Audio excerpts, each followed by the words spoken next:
I got it, y'all. Goodness gracious. The whole setup on the phone is completely different, y'all. So I apologize. Hello, everybody. Hello, hello, hello. I am super, super, super excited about this conversation this evening. Um, as above, so below. Of course, you guys know that the phrase is related to duality, yin and yang, basically to say everything is in balance.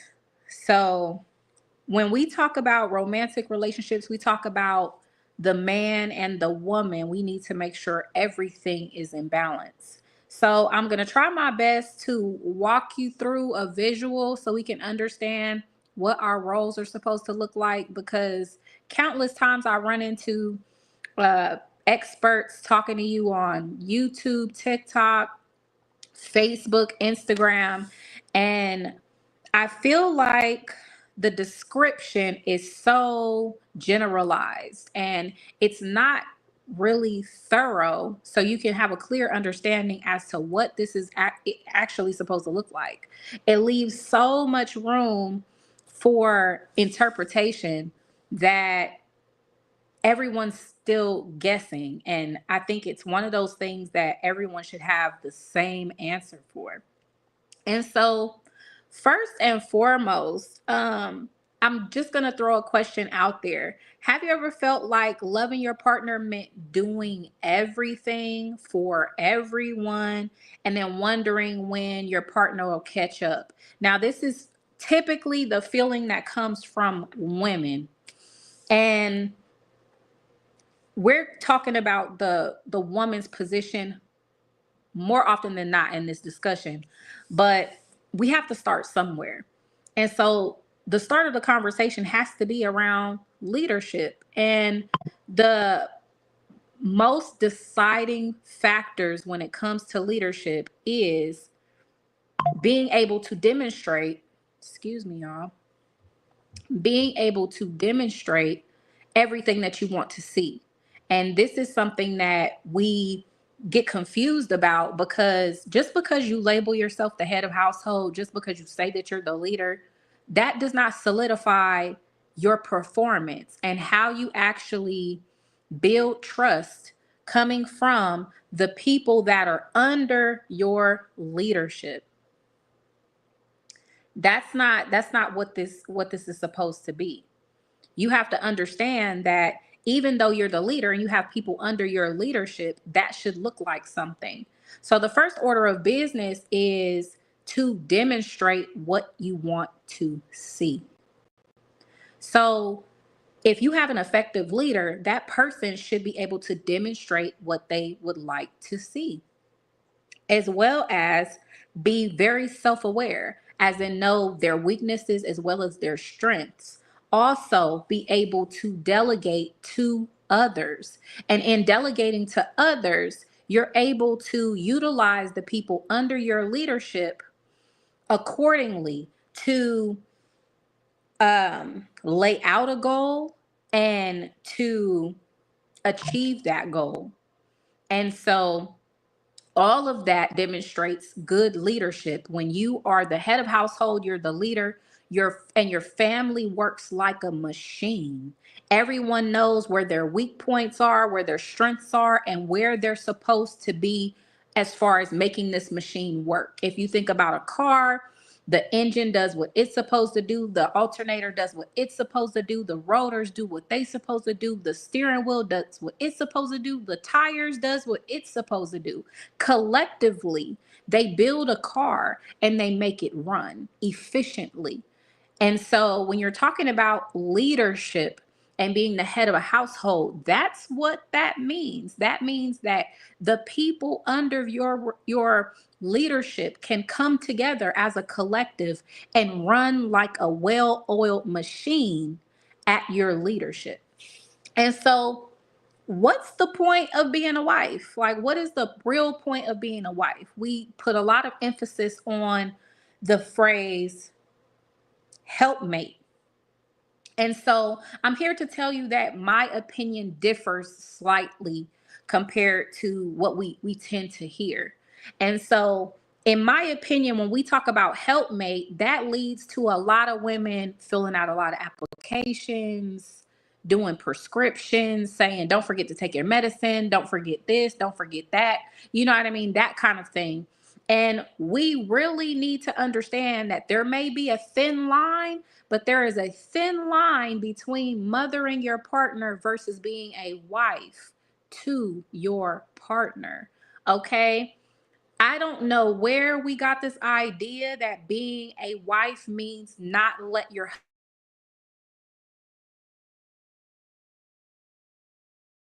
do not let your husband be an adult. Um, that's not what that means. And I apologize, you guys. I had a call come in, and see, this is where being on your phone is going to become a little bit of an issue. You must let me see. Here we go. You must first lead by spiritual guidance. Absolutely.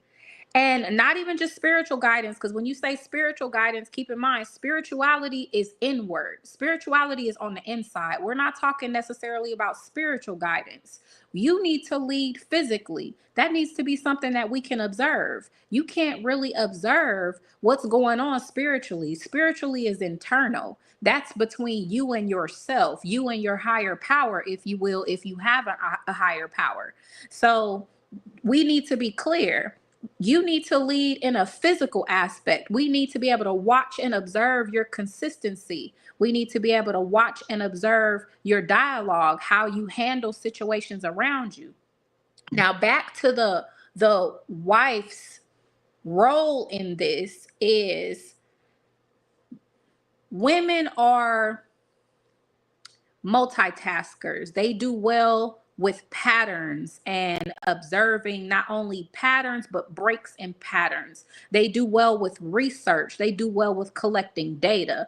So, as a man, when you retain yourself or retain the services of your wife and you say, you're going to be my wife, understand that you are the manager, you are the coach. Your wife is technically your assistant. And how this should work, and when I say assistant, I don't mean the person that files your paperwork and puts it in the file cabinet, and the person that makes all your copies and brings you your coffee, even though somewhat that is what her job entails when it comes to family. I'm talking about pursuing the vision is what I'm specifically referring to. As the manager, this is not just the person that brings you your coffee. This is not just the person that goes to get the files that you need. This is the person you are training as your replacement should it need to happen that way. And when I say should it need to happen that way, I mean in the case of you being physically injured on the job, in the case of your early passing, in the case of any severe illness to where you are not able-bodied within your own body, your wife needs to be able to move in the way that you would with confidence. She shouldn't doubt herself. She shouldn't question, I don't know what I'm doing. I used to work for the bank, and I can't tell you how many wives lost their husbands. And when they came in there and it was time to get the accounts in order, they didn't know what was where, what bill was coming out of here, and what's doing this, and what how much it was, and they didn't know what the next steps were. And so, while on one hand, we have a conversation around women being dependent and codependent on husbands, that is not healthy. Healthy is called interdependence, meaning you guys work collectively to build one unit. Okay. When you have codependency, when you have dependency, it means um outside of that you cannot function. That is not healthy when you have children looking to you. That is not healthy when you need to sustain an income to cover bills. That is not healthy when you need to have mental fortitude and intellect to be able to navigate your everyday life. That is not healthy when you still need to be a functioning adult. Because what we don't plan on is life not going the way that we thought. What we don't plan on is the story not being written the way we imagined. And in those instances, life throws you a curveball and you have you haven't built any confidence, you don't have any self-esteem, you're not resourceful, you're not resilient. You see what I'm saying? And this is not about being independent or being a boss separate from your husband. This is about you bringing something to the table that is an asset. For example, if a husband is saying, I want to start a real estate business, and that's my goal in the next 6 months to a year. Now, there's one level of this where he can say, this is what I need you to do. I need you to research all the steps that I need to take to get this business off the ground. To say, as of doing all of this, you officially have a functioning business and you can start employing people and generating revenue, right? But let's say he doesn't say that. He just says, babe, this is my goal in the next 6 months to a year. How should an effective wife's mind function? Her next move should say, okay, well, let me, do a little bit of research. She's first going to research what it takes to start a business. She's next going to take to do research as to how to establish an LLC. She's next going to research, let's say, location of registering that LLC, because whether you know it or not, there are some states where you pay taxes, there are some states where you do not, and that can greatly affect how the business is affected, right? Then you want to look up, if you're going to have employees, what type of insurance you may need for the business, what type of insurance you may need for the business, the cost of that insurance. You see what I'm saying? So by the time you have another sit down with your husband, you can say, I know you said you wanted to start this business in 6 months to a year, but these are the details that I was able to uncover. These are the facts that I was able to accumulate. And based on what I read, based on the things that need to get done and the time frame it takes to get those things done, this is approximately how much it's going to cost. And this is approximately how long it's going to take before you're ready to employ people and generate revenue for this business. If we're going to do it in a way that has all the legal paperwork, we're ready to file taxes for that business the following year, so on and so forth. You see what I'm saying? If you guys buy a new car, you should be ready with the research, how much this is going to add to the insurance compared to this company, and this company. Babe, we have 2 cars. We're getting ready to add a 3rd car. This is going to add approximately this amount to our insurance. I compared that to all these other places with the same deductible, with the same coverage, and we can save $100 if we switch to this company over here.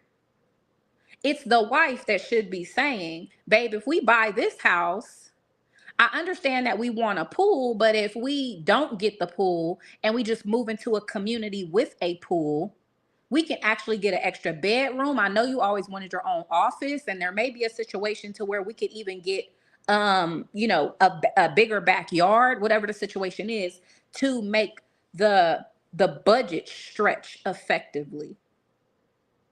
Your job as wife is to accumulate the data for your husband to make the best educated and beneficial decision to the family as possible, because he is the decision maker. Okay. So you respect that as a decision maker, and the husband respects the wife, as in, see, when we have this conversation about women saying, I want to know what's going on, they want to participate. They want to feel like this is their life too. A woman can hand over the decision-making responsibilities to you if she knows she is a crucial part of how this decision is going to be made, if her mind is being utilized as well. But you can't be a man in a relationship with a woman and say, I don't want you to know what's going on. I don't want to explain what's going on. I want to make the decision, and whatever it is, you just gonna have to roll with it. And I'm not interested in you adding your intellect to what's going on. I'm not interested in you possibly having experience, you possibly having knowledge that can save me an issue here and there, save me money here and there. You see what I'm saying? So when I don't think that there should be a question of what you bring to the table. But if there was a question as to whether or not you bring to the table or what you bring to the table, you should have more to say than just your beauty and your body. You should be able to say, I have experience with, filing taxes. I have experience with research. I have experience with data collection. I have experience with, just being logical. And I'm very, I budget on point. I can save you a lot of money anywhere. You see what I'm saying? I'm very cost efficient. I don't splurge a lot. I know how to save. I know how to make sure that the goals get met in an accurate amount of time with the least expense possible.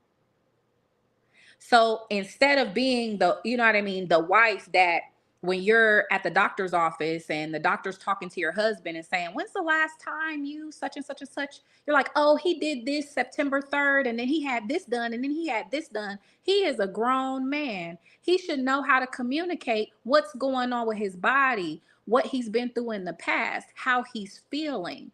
At that point, when you have to step in front of your husband and play his role for him, there's that you're off balance. While there may be families and marriages that function like that, and neither one of them have a problem, that's not what this discussion is about. We're saying this is off balance. This same dynamic is the reason why a lot of women are not intimately attracted to that same partner, is because masculinity looks like leadership. Masculinity looks like initiative. Masculinity looks like delegating. Masculinity looks like someone who can demonstrate, someone you can observe and say, I want to be like that. It gives security, it gives structure, and it inspires you to want to be your greater self. But if you're standing still, waiting for your wife to speak for you, waiting for her to make your appointments, waiting for her to fill out your applications and that kind of thing, wow, it may make her feel useful. There's a little bit of respect that she's losing for you, because those things are under adulting love. That should not be a wife's position, as opposed to saying, babe, I would like to buy a house. I would like to have a house built next year. Do the necessary research and get with me in about a week and let me know what that's going to take. She gets to be involved. She knows what the plan is, and she knows that her research is going to greatly affect the move that the family makes. So she's going to do it with the most thorough and all her due diligence that she can possible. You see what I'm saying? And it's a lot easier for a woman to hand over the final decision when she's included in the decision. And that's how you know, when you're having this conversation and you're talking about leadership, that if we're dealing with leader versus someone that's not, is because if you can't understand that the people under your leadership want to know what's going on, that's crazy. And it's not about emasculating you, but understand that if, for example, something simple like taking out the trash, you may say, babe, can you take out the trash? Babe, can you take out the trash? Babe, can you take out the trash? Now, to him, it's a minor thing, but to her, this is the this is the demonstration of you doing what you say you're going to do. So a lot of women in this point, and again, I'm just using the trash as an example, but at this point, a lot of women will step in front of him and take out the trash themselves. Let me tell you what that does to your relationship. While in our mind as women, we're just taking care of the thing that needs to be taken care of, what is actually happening is you are not allowing your man, your husband, to see what happens when he doesn't do what he says he's going to do, which means that's the equivalent of not letting him fall. Okay. And if this is a little off the mark or a little confusing, let me give you another example. Let's say this is not your husband. Let's say this is your son and he's jumping on the couch, right? As a mom, you're going to see him on the couch and you're going to realize he can hurt himself. And you're going to say, babe, the couch is not for jumping. I need you to put your butt in the seat and keep your feet on the floor because you can hurt yourself, right? And then he's going to turn around and jump on the couch some more. And you're going to say something to him again, right? But here's what happens is as you're protecting him from jumping on the couch because you don't want him to get hurt, right?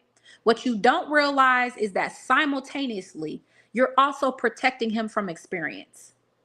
You're also protecting him from learning what can happen firsthand. You're also protecting him from calculating his own resilience. You're also protecting him from his own confidence, okay? And as you keep doing that, baby, don't touch that. Baby, don't touch that. Be careful, be careful. Don't touch that, don't touch that. You're also teaching your son that there's nothing to be afraid of because there is no consequences. Mommy always stops him from falling, which means he can continue to be reckless. Instead of him learning from life, and don't get me wrong, within context, that doesn't mean let your son break his leg, okay? Within context, sometimes you need to allow your son to learn what can happen. So let's say he falls off his skateboard, he falls off the couch, whatever it was that you were saying, you know what? Be careful, right? In the moment that he skint his knee, he learns he needs to be careful because his knee hurts like he don't even understand. Now he has to get alcohol on his knee. So now he learns that the treatment of the wound that he caused to himself is going to cause some pain. He also learns how long it takes to get better before he can get back on the skateboard, before he can go back to being reckless. He learns the consequences to not thinking about his safety. And we do the same thing to our sons, okay? We shield them and we shield them and we shield them and we shield them. Then we can't understand why, as a grown man, they still don't think about consequences. They're still completely reckless because mommy is still standing under him with the trampoline. That's why.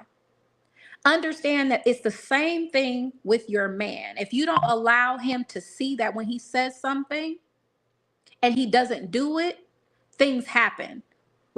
And the reason why a woman is typically not able to do that is because even though mom is protecting her son jumping on the couch, even though she's telling him to be careful and wear his helmet when he gets on the skateboard, right?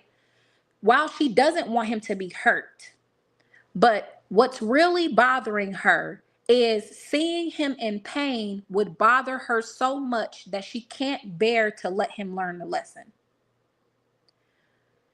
Seeing him cry would affect her so much she couldn't bear to she couldn't let him learn the lesson. Feeling her own emotions and the devastation that says you should have told him to get down off the couch. She can't endure that emotion either. So more so, she's protecting herself, protecting the idea of being a good mother. This is the same thing that we do with men, okay? Is that you might see him say, yeah, I'm going to take care of paying that bill. And then you get 15 days closer. Then you get 10 days closer. Then by about 5 days closer, you start getting anxiety. Then you're like, what's going to happen if he doesn't pay it? Then we're going to get a late fee. Then it's going to be this. Then it's going to be that. And you're in a panic mode because now there's a break in the pattern. Your security and your structure is affected now. And you can't sit still. So in your mind, in order to resolve the lack of security, in order to reestablish your safety, you're going to go over his head and go pay the bill behind his back. Understand that in that moment, while you're self-securing, because in that moment you're in survival mode, you are also reiterating to him that there will be no consequences when he doesn't do what he says he's going to do. Because you're going to panic so much, you're going to cover him. You're going to get that trampoline and you're going to cover it every time. And so in the long run, now you feel like this is your child. Now you feel like you have to micromanage him in the way you would your son. See, the difference between your man and your son is you are teaching him a way to go about life. So you're teaching him different characteristics and different morals and different values. So you can kind of choose when you're going to be a little lax. Okay. But when you're dealing with a man, he's already a grown man. Okay. So you're not helping sculpt a man when you're dealing with your child. You already have a man, and you have to ask yourself, are you letting him be one? Because you're actually taking that position away from him when you step in front of him. When you're out in public and somebody walks up to him and says, do you know how to get here, there, and the third? And you jump in front of him and give directions when that person was talking to your husband, talking to your man, it says a lot. It says lack of respect. It says that he's not the head.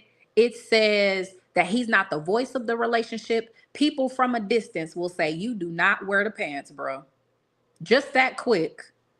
He is not viewed as a man in the public eye. A lot of times you're not even aware you're emasculating him. In your mind, you just think he doesn't know. You're trying to help, or this is how your relationship has always gone. But men want to feel like men. Men want to feel strong. They want to feel depended on. They want to feel like their wife looks to them for some sort of guidance. So even in a situation where you're out in the world and somebody comes up to you and says, ma'am, do you know how to get to da, da, da, da, da, da, da? Do you know the impact of you not responding and you just looking to him so he could go ahead and answer for you, like he is the man, like he is the leader, like he is the forefront to your, background? As opposed to you jumping ahead and going, oh yeah, you just go down there and you get on the 95 and you, and he just standing there. I read this post and it was almost gut wrenching that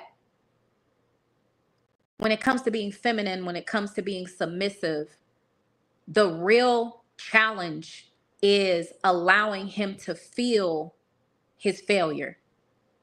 And women can't bear to do that for their sons nor for their men in their life, because if they fail, then we feel it. And we will protect ourselves at all costs to not feel that kind of pain, to not feel like we don't have safety, to not feel that like we don't have security. So what we will do is we will call it protecting the child. We will call it protecting him. We will call it just loving him, just helping. When we don't realize that even though I do love you and I don't want to see you get hurt, even though I don't want to see anything happen to you, I'm actually more motivated by the threat to my security. And that's the difference between a masculine versus a feminine woman, is because a masculine woman will say, you know what, I'm going to do it myself. Whereas a feminine woman will sit there and she will endure. She will go without. She will continue to go without. She will continue to go without until this man looks up and sees all the lights out and go, dang, I sure did say I was going to pay that electric bill, ain't it? And she will remind him and remind him and remind him and wait for him to take the steps to take care of business. Now, here's where it gets a little crazy, because of course you have the leader that's motivated by that, seeing his mistakes, seeing how that affected his family and going, I won't do that anymore. When I say I'm going to do this and I don't do that, we end up in the dark, right? And something about that position should encourage him and inspire him to step up, right? I don't want my wife in the dark. I don't want my kids in the dark. I don't want food not being in the refrigerator, right? What happens when you get a passive man? What happens when you get a man that is comfortable in his procrastination?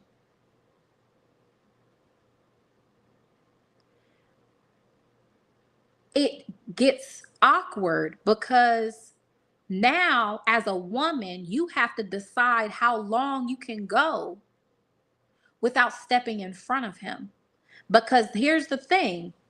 And a lot of women will say, I'm not willing to suffer for you. I'm not willing to suffer for you. I'm not going to watch you make a crazy decision that I know is going to hit this house so hard. You know, we're going to lose our home. We're going to go through this. And understand that's the same thing talking. A woman saying, you know what? I'm not about to lose my house. The kids ain't about to lose everything because you out here making a boneheaded decision. I got to say something. Right? And that makes sense. But the downside is there's nothing wrong with you saying something, but you have to understand that you may be sacrificing your man's manhood to feel safe. And unfortunately, once you've made that decision, you will continue to make it. Now he's in the house invisible in his own home. Now you're making decisions around him. You're making decisions and the kids are signing off and everybody's in agreement and nobody cares if you got daddy's vote. And then mom looks up 10 years later, 15 years later, 5 years later, and says, everything's on me. You don't do nothing. You always sitting on the couch. And she doesn't remember the day she got so tired of her security and her safety being threatened that instead of being patient, instead of sitting next to him and saying, listen, we need you. Things are not going to go right without you. I believe in you. I know you got this. She's going to say, you know what? I'm tired of talking to you. I said it 3 times. I ain't saying nothing else. I'm going to do it myself. Somebody got to be the man around here. And you don't realize that you are solidifying his position. You are ensuring that you will forevermore be the husband in this relationship. And you will, as of that moment, you are stacking up your resentment. And that's the crazy thing is when we have to live like that with our children and they ignore what we say and then they hurt themselves anyway, we give our child grace. When our husband and our boyfriend does it, we give him resentment. That's the difference between your child and your man. You will tell your child 1,000,000 times not to jump on that couch, and you will not get to the point to where you're sick of telling him that he could hurt himself. But when it comes to your husband, you got about 2-3 times before you are invisible in this house. You obviously are not a man in this house. I got to do everything. Ain't no point in asking you. You just gonna say what you gonna do, and then you not gonna do it, and I'm gonna end up doing it myself. So it ain't even a reason to say anything to you. And you will build an entire life around your husband, including your kids, including his money, but not including his voice and his say so and his sign off. And the resentment will build, and the resentment will build, and then the resentment will build. And then one day you're going to look at him and go, I want a divorce. I do everything. Not realizing that the minute you decided to put on his responsibility, the minute you decided to call him all type of names and say you're not a man and this and that and the other, is the same moment he decided to let you have it. You want to do the work? Okay, fine. And then you will resent that man for letting you carry the burden. But you wanted it so bad. You wanted it so bad. And the crazy thing is that the only thing that's going to earn the confidence, the resilience, the experience is him going out there and failing. If you walk around with a trampoline all his life, you walk around with the first aid kit, baby, don't do that because you're going, baby, don't do that. You know you can't do that. You know that's not safe. Are you sure you want to do that? You are building a man that's going to second guess himself. You're building a man that he thinks he got to run everything by you before he's confident in making a decision. Instead of hearing a woman say, you know what? Don't worry about it, babe. I trust your judgment. You got it. Even though you holding a little bit of worry in here, even though you may have a little backup money over here just in case for a rainy day, just in case something go left. He ain't got to know about it.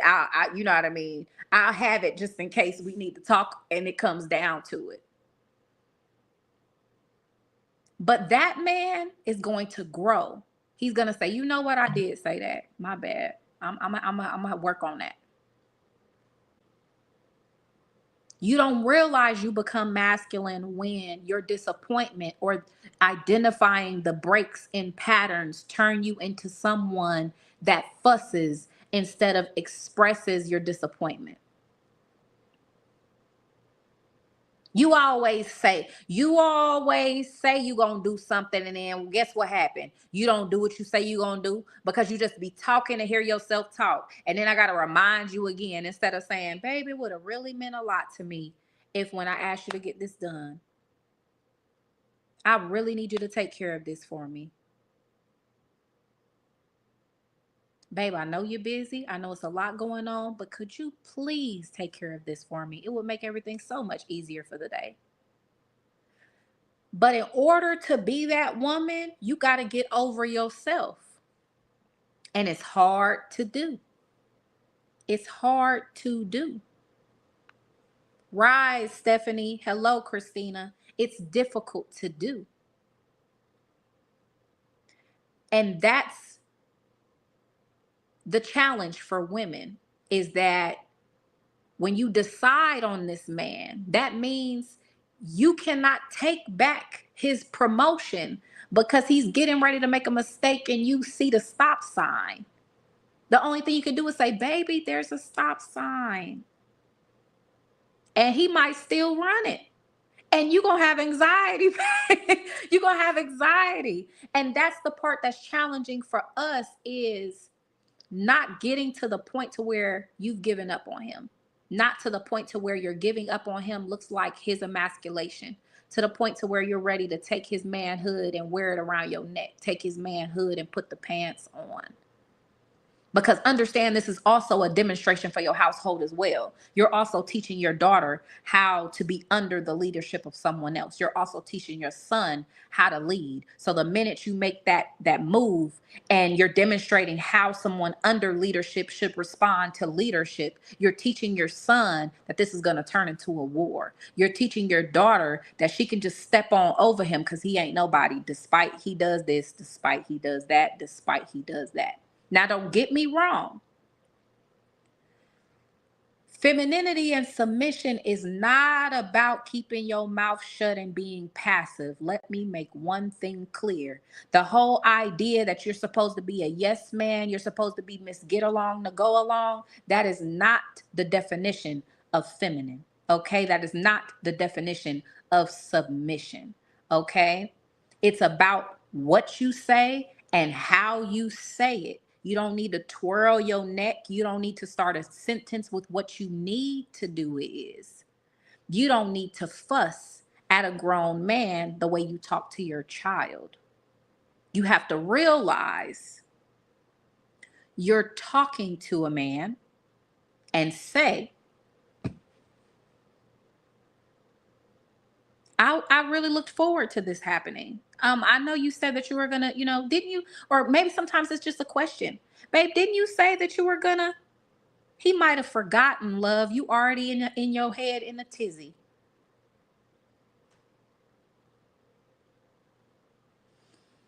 And unfortunately,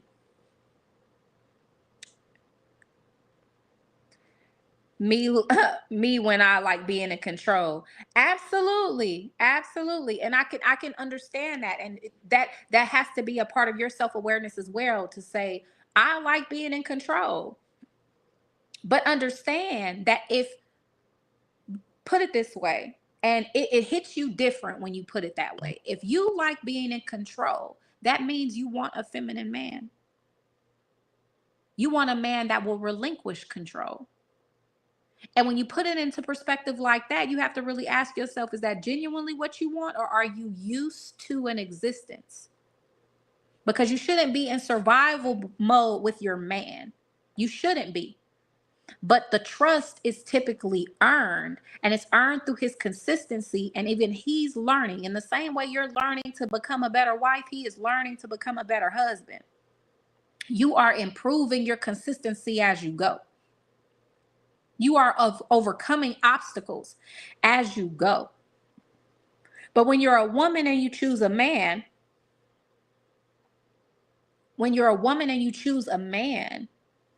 our expectation is that they come developed already.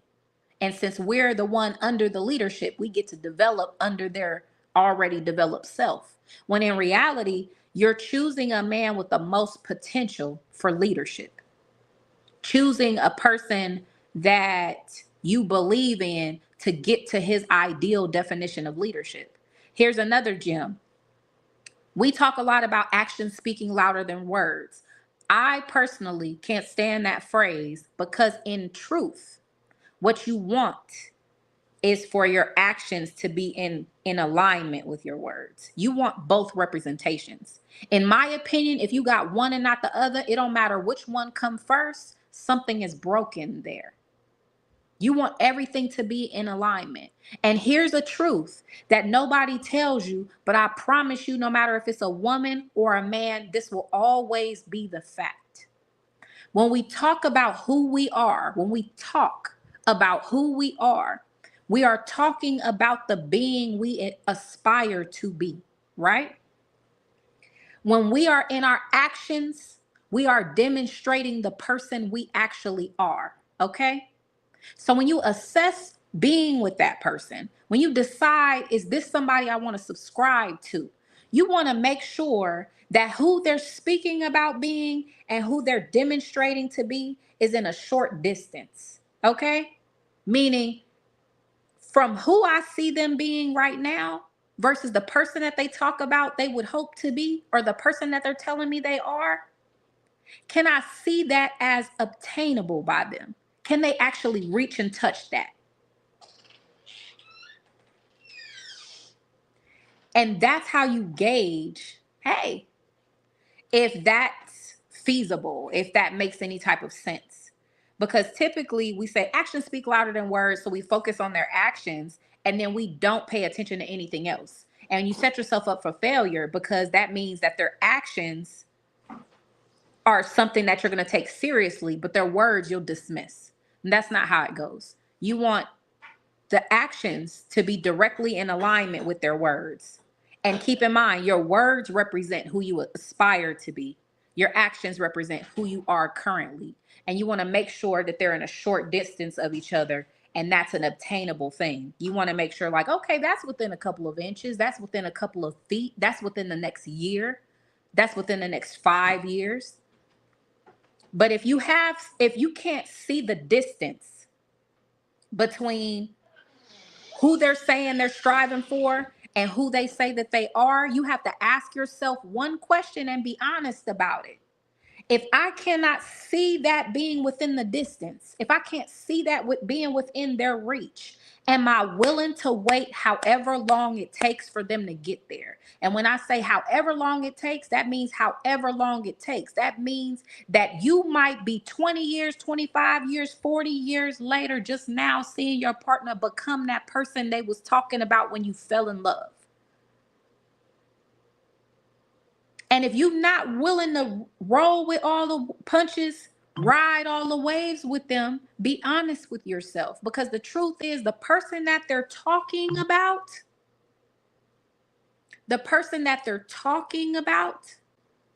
may not arrive.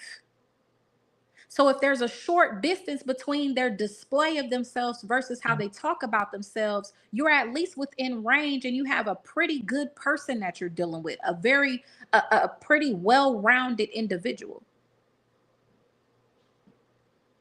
But if you can't even see it in the same stratosphere as how they showing up, you likely will not meet that person. Either that or it's going to take a lot of years, which means you have to have some patience for this person if you love them. I'm not saying walk away from that person, but I am saying you have to have some patience if you love them. Because that music career, them getting to the NFL, them going to the NBA, them becoming an actor, them being a singer, that may not be in this decade. If they're talking about being a singer and they haven't even performed yet, it might be some time. It might be some time. You got to be realistic. If that person's talking about starting a business and they don't have a diploma or GED, it's going to be a while.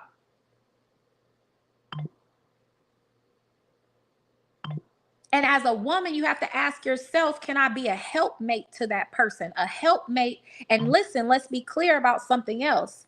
Nurture means to facilitate growth. Keep in mind when you're talking about your children, you don't just kiss their boo-boos and tell them all the best things in life. Sometimes it takes discipline. So when people use the word nurture, when people use, nurturing and caring, that sounds wonderful. But nurturing is not just the positive of life. Keep in mind that when you put a seed in the soil, you don't just have to water it. You have to give it sunshine. You got to leave it alone. It's a lot of different elements that go to the growth of a seed. Sometimes it's just going to be hot outside.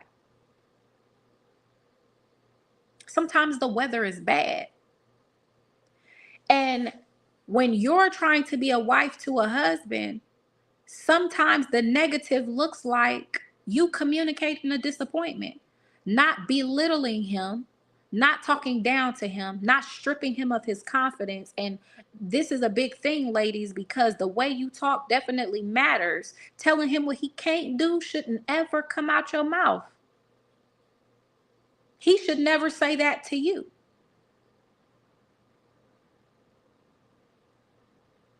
But as a man, your strong suit needs to be able to admit when you have a weakness. If you're not good with money, love, find you a woman that's good with numbers and knows how to budget. Don't try and lead the household and be stubborn and say, I got this, knowing good and well you scratching the palm of your hand on a regular basis. You don't know how to keep no money to save your life. You will be the downfall of your family if you can't adopt some discipline. You either are going to man up and adopt some discipline, or you're going to find you a good wife to fill that void and make sure that the accounts are on point. Either way, it's still you solving a problem because you can acknowledge the problem. And that is the makings of a good leader, is to do that. It does not make you a good leader to run into a wall knowing good and well you need help and you got a woman that standing next to you offering. Let me do some research for you. Ladies, you are not that man's mother. There are some things that he should be equipped to do as an adult. It's one thing if you could see he has his hands full and he's asking you to do a little something, then yes, of course, be helpful. But you shouldn't be doing anything that hinders his development. Ladies, you in college and you doing your boyfriend homework, I don't know what you're thinking about. That is not going to elevate him mentally. Trying to help him, doing the work for him so he passes a class, that's mommy mode. And mom shouldn't do that. Help him develop, encourage his development, support his development, cheer his development. But when you're doing it for him, there's a big word for that. It is called enabling. And when you enable a man, you emasculate him. Eventually, he gets comfortable in not being required to deliver and not being required to be consistent and not being required to follow through with his word. And some of you guys have been with your man so long, you have built him into that. And it's going to take heaven and earth to get him to restructure his identity because you've allowed him to be lazy and you have carried the pants for him in so many different areas. You don't even look at him like he the king of your life anymore. And you made that his fault. And don't get me wrong, it's a double-edged sword because there's two sides of this equation, because a man shouldn't allow you to step in front of him. A man should say, it's all right, baby, I got it. Don't worry about it, I got it. I appreciate that, but I'll take care of it. Those are the words of a man that wants to hold his position.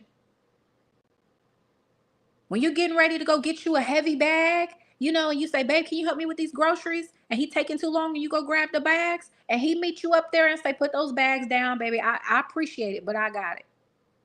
That is your moment to get out of that man's way. not turn around and say, well, I asked you like 3 times. I just get it myself. Don't worry about it. How many times do you think you can do that before he doesn't get up for you anymore? This is not about him not wanting to be a man. Let me give you an example. Okay, ladies, when you're single, you have your own car, you go to the gas station, like nothing. You pull up to the pump, you jump out, you go pay for the pump, you go over there and pump your gas, right? If you've been doing that for 5, 6 years straight, when you get you a man, you're gonna pull up to the pump and hop out. If he is a man, if he, let me rephrase, because that is called gaslighting. If he is a man, that is incorrect to say that, because the truth is some men have not been taught that that is a display of the character of a man. Okay, so I was incorrect in saying that. Ladies, when you say a real man does this, a real man does that, you are speaking from your personal perspective, and you are gaslighting that man into thinking he's less than a man, because what you think is a man and what he think is a man are not on the same page. That's not true. That's actually false. So when you pull up on the pump and he tells you, get back in the car, I got it. I don't want my woman pumping any gas. He's letting you know his standard of manhood for him. He's introducing you to his standard of manhood. This does not mean a man that does not get out the car is not a man. He might not have had a father in his life. He may not have had a good demonstration for what it means to carry that type of character. So to him, it's your car, you putting the money in the tank, you pump the gas. If you explain this to a lot of men, most of them will step up and adopt that discipline because they can understand it. Same is true with opening doors. Don't assume that he's been taught that and just dismissed it. Likely he had no idea because he didn't have somebody in his life to say how important this is and say that it's a matter of character, or at least share that opinion or perspective with him. But anyway, concluding my point. So you get out the car and he says, my woman don't pump no gas. Get back in the car.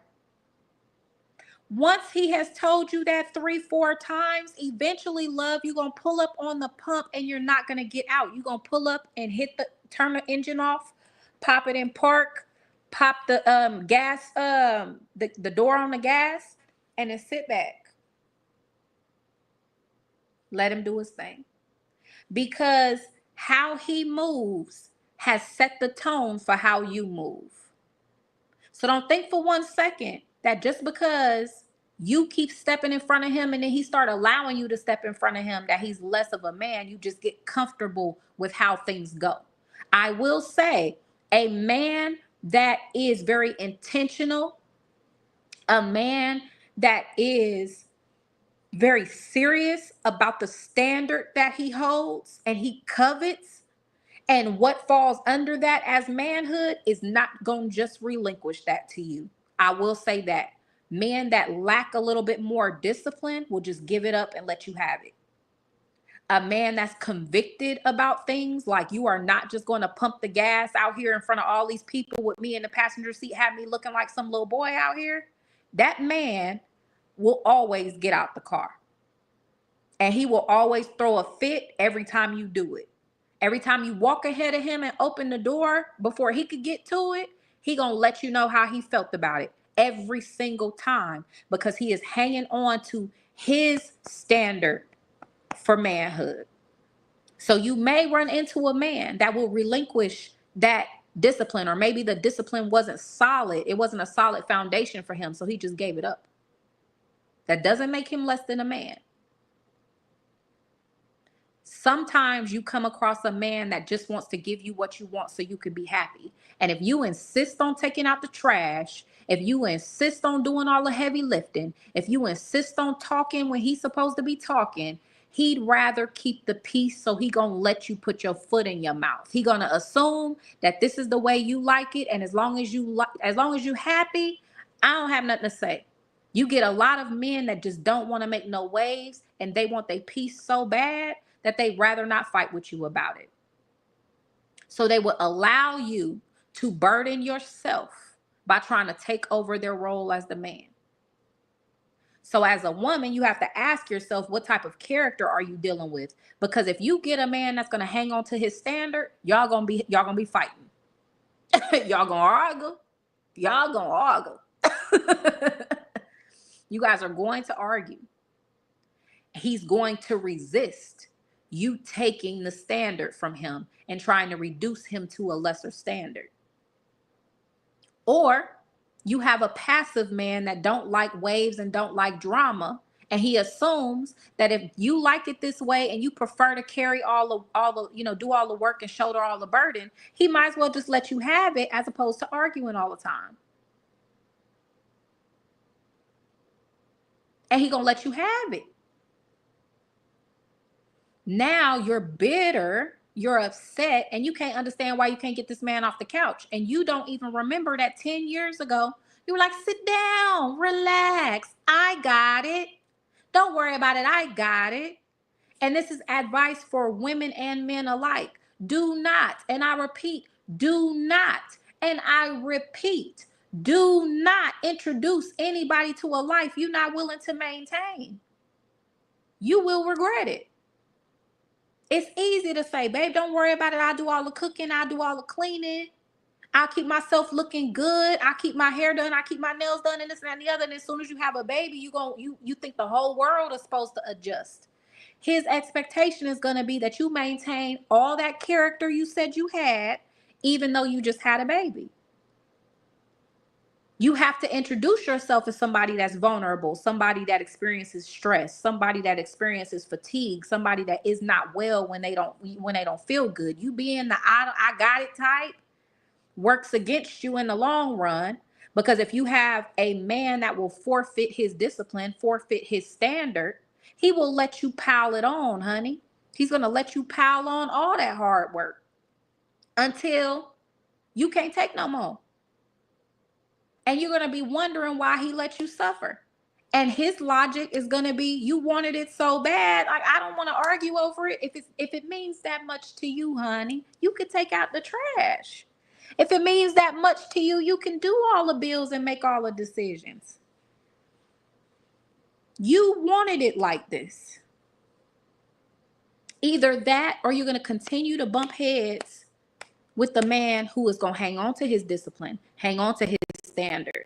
And one of y'all going to throw in the towel. I don't want to be with you no more. You don't want to be with me no more. You so toxic. You so toxic. We're over and done. For two reasons. Because she will not allow him space to be the man that he's demanding that he wants to be. And then he won't allow her to take up space as the woman she would like to be. Because there's women that are very proactive. There's women that are very smart. They like to be very hands-on. They like to be in the know. They like to do research. They like to be helpful. They like to cultivate and be a part of. And those women don't do well with men that want to carry all the burden and they want you to just sit back and relax. If you have a worker bee for a wife, you cannot throw her into the stay-at-home life and think she's not going to be a worker bee. And when I say a worker bee, I don't mean have kids and clean up. I mean something that deposits within her and says purpose, says income, says value. There's a big difference with men and women especially. Women have things they categorize them differently. Taking care of the home and taking care of children, that is a responsibility. When women work hard and they get promotions and they get pats on the back and they get raises, that is them determining their worth and their value to themselves. So a man might feel like it's a reward to say, I don't want you to have to work. I just want you to stay home. When you're taking a woman away from the workforce and she's used to getting her accolades and making her achievements, she's determining and being, and guaranteeing and demonstrating to herself that she is consistent. She's demonstrating to herself that she has value. She's demonstrating to herself that she has good work ethic. All of those things define her. When you take those things away And now she has responsibilities to care for a home and care for her children. While she loves her children and she loves her home, she's missing the thing that she felt like defined her as far as gave her value. In the same way, a man might feel that, like, for men, their wife and their children and their accomplishments give them value. For a lot of women who are proactive in their careers and they have aspirations, those degrees and those types of things are very important, a very important element in their life. So while you feel like you're creating a safe haven for them, they feel incomplete. While you offered them something else that is of great value,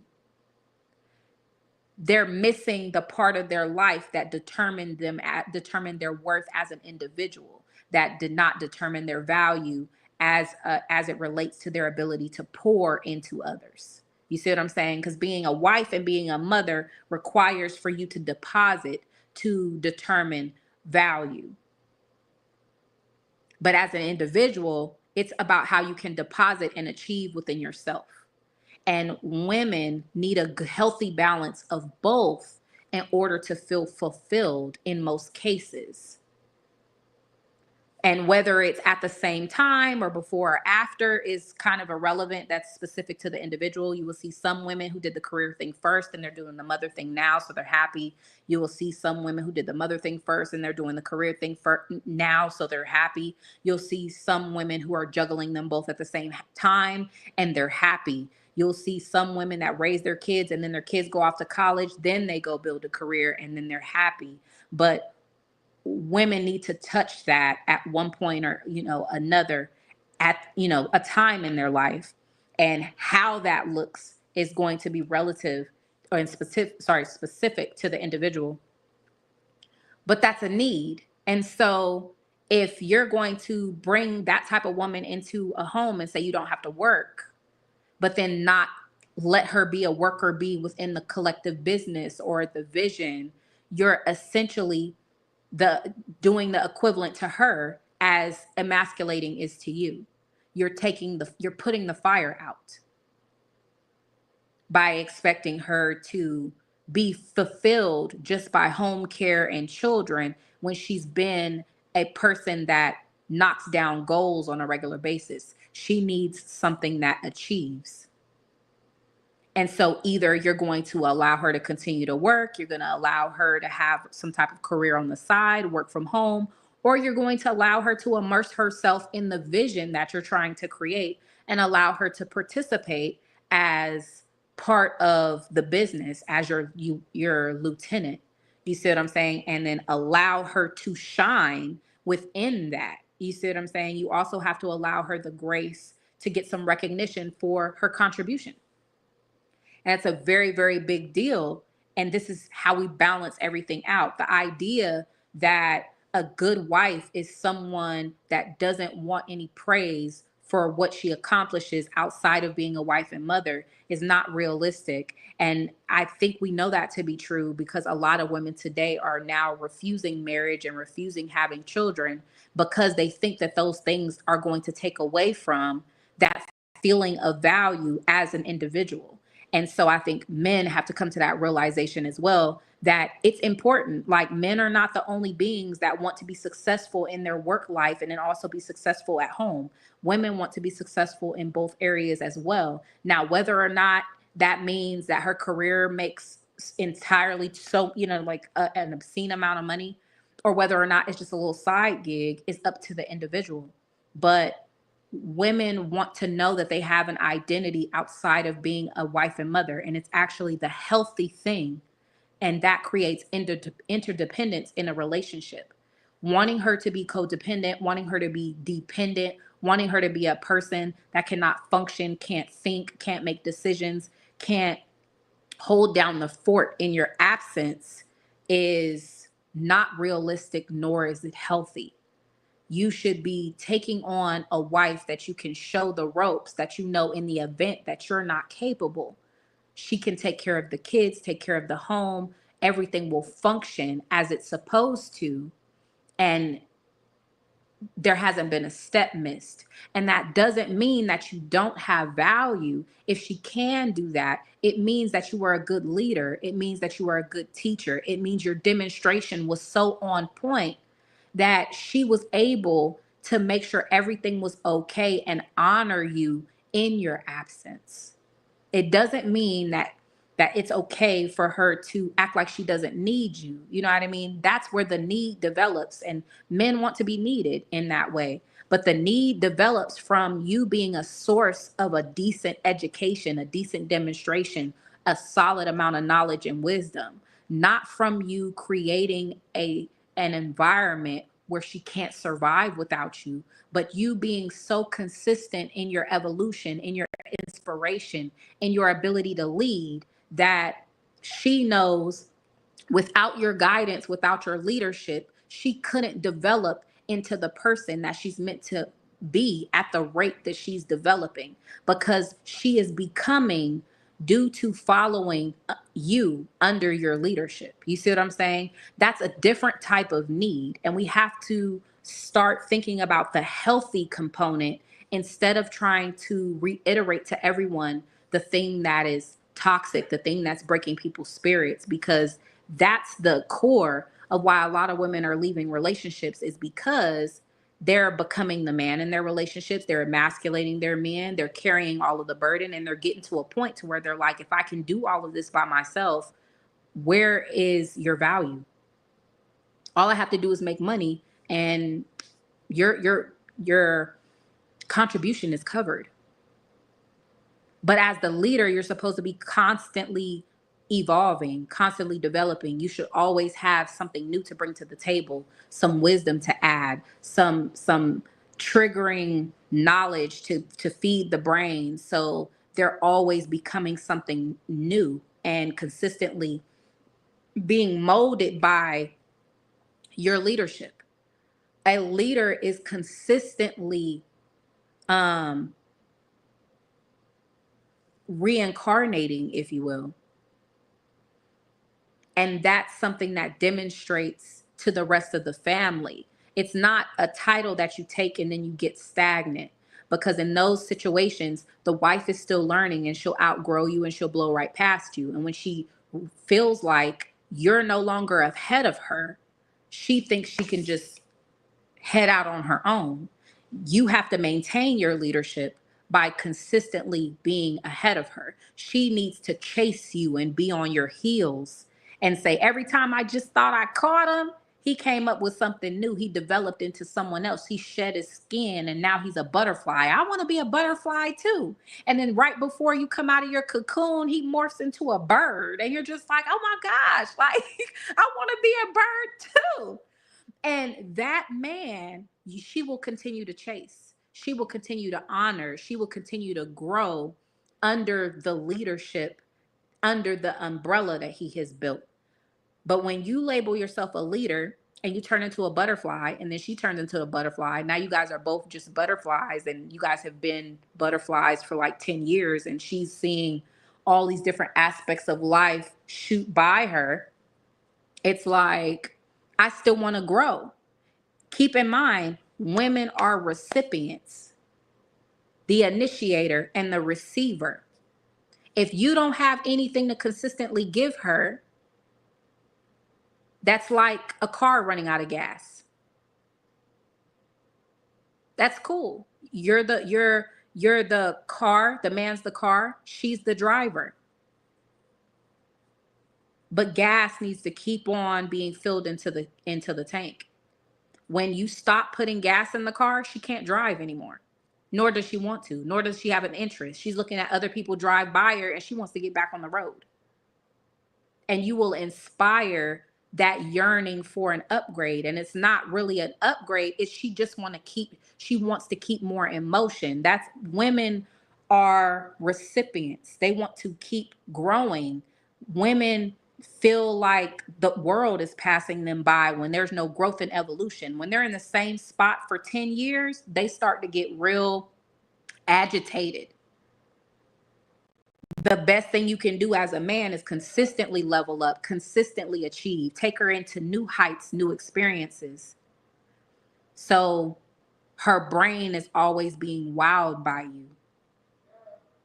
And it's not because, and I'm not talking about necessarily money, but that can apply depending on the woman that you're dealing with. Because for some women, it's more money. For some women, it's better experiences, more expensive things. You should know your woman because you chose her. And that's going to be relative to the individual as well. But how the yin and yang work together is going to set the pace, set the foundation for the rest of the family. And if you have cracks in that foundation, everything you set on it is going to fall through. You have to be mindful about the people you choose, why you choose them, the effort you're putting into them, how their piece of the puzzle fits with your piece of the puzzle. I'm getting ready to say puzzle again, but and it has to mean something. And ladies, you will never get a man out of a human being you're consistently trying to step in front of. And it's like either you're going to deal with a man who's resisting you stepping in front of him, or he's going to relinquish the throne to you. Either way, it's not going to end with your happiness. You're either going to deal with a world of chaos and resistance, or you're going to carry the burden and look at somebody that you don't respect for handing it over. You have to decide what type of life you want to live. And being an enabler is never healthy. And you learn that through your children. The more you keep covering their behinds and saving them from themselves, you will realize that they are reckless because they know you standing right there. They are reckless because they know you're standing right there. Mom's not going to let me fall. And that will always be the source of the problem. You have to ask yourself what type of person you want to be in your relationship. What if a guy says he's used to being taken care of? Well, if he's telling you that he's used to being taken care of, he's letting you know his expectation. You have to ask yourself, are you willing to deliver taking care of that man? And you have to ask him what being taken care of looks like, because being taken care of, it can come from an aspect of looking for his mother. It can also come from an aspect of being catered to. A man should be catered to. So should a woman. Being catered to is not a difficult ask. Being taken care of by a woman, as in having a mother, while it may benefit him, she will lose respect for him as she continues to take care of him in that way. And you have to, well, with the exception of a woman that insists on being a man's mother. Like a woman said earlier today about being masculine, like, well, I like to be in control. And that's cool. But you have to understand that if you like to be in control and a man likes to be in control, either you're going to fight with him or you're going to accept that you want to be in control and get yourself a feminine man and be happy.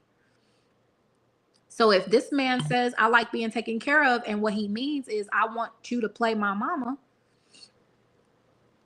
his best fit is being with a woman that wants to be his mother, if that's what he's talking about. But if he's talking about being catered to, like having a woman cook for him, having a woman that enjoys cleaning the house, that kind of thing, a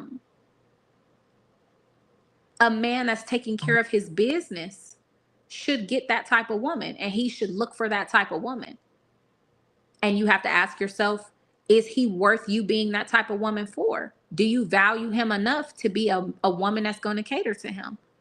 Do you value him enough to play the role of his mother if that's what he's looking for? And ask yourself about that. It's not necessarily about trying to diagnose whether or not he's right or wrong. He has the right to look for whatever he's looking for. You have to ask yourself, are you the one that's going to give it? Because this is for the rest of your life we're talking about. This is not, I want to be taken care of until I marry you. I want to be taken care of until you have your first baby. He wants to be taken care of. That's the type of relationship he's looking for. That means for life, until, for better or for worse, whatever the destination is within your relationship. You have to ask yourself, is that what you're looking for? And is that the energy you carry? Because there are women that want to mother their husbands. And if they found a husband that wants to be mothered, they're the perfect couple. It's not about right or wrong.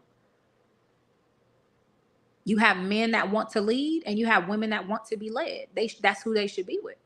But where you get confused is a man that wants to lead choosing a woman that also wants to lead, or a woman that wants to be a participant. You see what I'm saying? And so a man needs to understand the difference, because a lot of men who are leaders are attracted to women with ambition, and they think they're going to talk them out of that ambition to be with them. And that's not going to happen. They're going to run into bumps in the road. If you want to lead and you don't want any issue about you leading, you need to be with a woman who does not want to lead. Like, that's not her future. That's not her goals. None of that. But if you're a leader and you're attracted to other leaders, you can't expect her to shed her leadership mentality because you want her. She's going to demonstrate that in the relationship, and you're going to have to be comfortable in your leadership, comfortable in your essence of what it means to be a man, to allow her to lead without your ego and your manhood being threatened by her ability to lead. That's the only way you can be with her. Otherwise, you guys are not fit. And the same is true for women. You know what I mean? If you want to be in control, you want to run the house, you want to make all the decisions, you have to be with a man that's willing to relinquish control, which means a man that stands more in his feminine energy than his masculine energy. And that doesn't necessarily mean that he is sus or anything crazy like that. It just typically means a guy that doesn't like to make the decisions, the guy that kind of just lets his woman take care of what it is, whatever she wants, she gets type situation. He's talking like he's never had his own home and want to move in with you. I'm a leader, but want him to lead as well. Oh yeah, and the likelihood of that being a leader, hun, if he's never had his own home and he want to move in with you, leaders don't exist like that. A man who is a leader don't want to move in with you in most cases. Like, there are exceptions to the rule, but in most cases, a man who is defined by being a leader, he wants his own, and he will talk like that. I want my own place, and if anybody's moving in with anybody, you moving in with me. Most men will say, don't move in with her. You need her, she needs to move in with you, because they understand the power dynamic of what that means. So most men will not do that. Now, again, like I said, there's exceptions to the rule. So it doesn't necessarily mean that he's not a man, but it's showing some signs that's a red flag. I'll tell you that much. He might just be comfortable with staying with a woman and it doesn't hurt his ego or anything like that, but it is a red flag. If you see other red flags that also reiterate that same thing, you might be dealing with a individual that has not yet stepped into his manhood. And that's going to be a problem. You know what I mean? That means you'll be teaching him on a regular basis instead of every once in a while, and he's looking to your leadership. And that those are usually the type of situations where you got to be on his head about getting a job, repeat yourself 50,000 times and that kind of thing, and feel like you're a parent. And so again, there's always the exception to the rule. These outlines don't apply to everybody. There's always, that person could have fallen on hard times. So I'm not saying this is their character indefinite, but I would tell a woman and I would tell a man, stick by your instincts. I would rather be wrong and have a second chance to make a decision than be wrong and I wasted my life for years. You see what I'm saying? I would rather get a vibe off of somebody and go, yeah, no. And miss the opportunity, then ignore the vibe and be stuck with that person, for years and go, I knew it. I should have listened. You see what I'm saying? I'd rather be wrong and get my life back than waste years on end and knew I had that funny spidey sense tingling. And I just said, well, I could be wrong, So that's a choice in itself as a woman being an adult to say, are you willing to be wrong? Are you willing to let this man move into your house to investigate whether or not he's looking for a mama or not? because moving him into your house mean it gonna be hell to get him out in a lot of instances, legally. Even you can't just legally put somebody out once they move in and they got mail coming there. You have to formally evict them. You see what I'm saying? So you got to tread softly with that. Is you know what I mean? And ain't no telling what they come with. Next time you go to work, you come home, you got all type of people in your house. You don't know what that's gonna look like. And so you have to ask yourself, are you willing to see what that develops into? And so I would definitely weigh the pros and cons and go from there. Gut instincts is a mother. Absolutely. And I would have said the same thing. So, again, like I said, you could be wrong. We could be wrong, sis. But I would rather be wrong and be in my place by myself than be wrong and that man is walking around my house and I'm trying to figure out how I'm gonna get him out. Because I figured out I was wrong. You see what I'm saying? So sometimes you have to weigh those things up against each other and just go, I mean, I could be walking away from a good thing, or I could have this man in my house and, he's not helping with anything. He's not responsible, and I can't get you the hell out of here. And ain't no telling when I'm gonna get you out of here. You know, I would rather be wrong and know that I could go home, lock my door, and ain't nobody home but me, than be dreading going home because I realize this man was looking for something I just can't, and I just can't. And now you in my place. No, ma'am.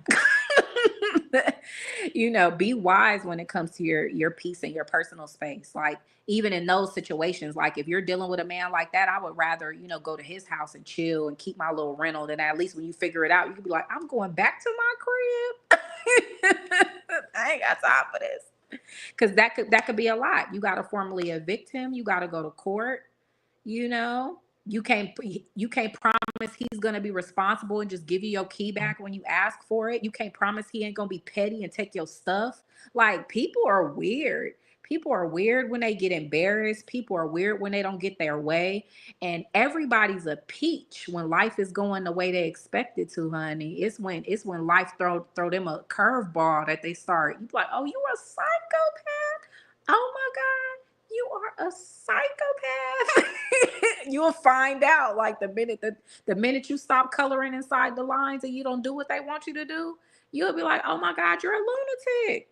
You do not want to find out he crazy in your house, sis. I'm just saying. So I'm like, when you get red flags, that means slow down, take a little longer, vet a little longer, ask a few more questions, check off a couple more boxes. When you get another red flag, I'm like, have a number in your mind. Once a person get 3 red flags, it's a no-go for me. Once a person gets 6 red flags, and stick to your rule. And say, I'll be wrong, but I'll be wrong by myself. I'm not gonna be wrong with no kids by you. I'm not gonna be wrong married to you. I'm not gonna be wrong with you in my house. You see what I'm saying? I'll be wrong by myself. And live by your rule and stick to your discipline. And yeah, sometimes you might miss it and see him develop into somebody great, but that doesn't mean at the time that you met him he wasn't carrying all them red flags. It means he evolved, and you should be happy for him. But at the time when I knew you, you was looking like you was getting ready to take advantage. I'm cool. Don't regret your decision because you see a person later in life and they look like they on their A game now. That doesn't mean that you didn't make the right call when they came across you. People change, people grow. You respect your decisions and honor yourself, because at the end of the day, you're the person that has to take the hit when you make them type of sacrifices. You're the one that has to look yourself in the mirror and go, God, I said he was cute. What was I thinking? you know like you have to be able to sleep at night when you make those kind of decisions. So think about those things when you're going to submit, when you're going to be feminine, when you're going to be a helpmate.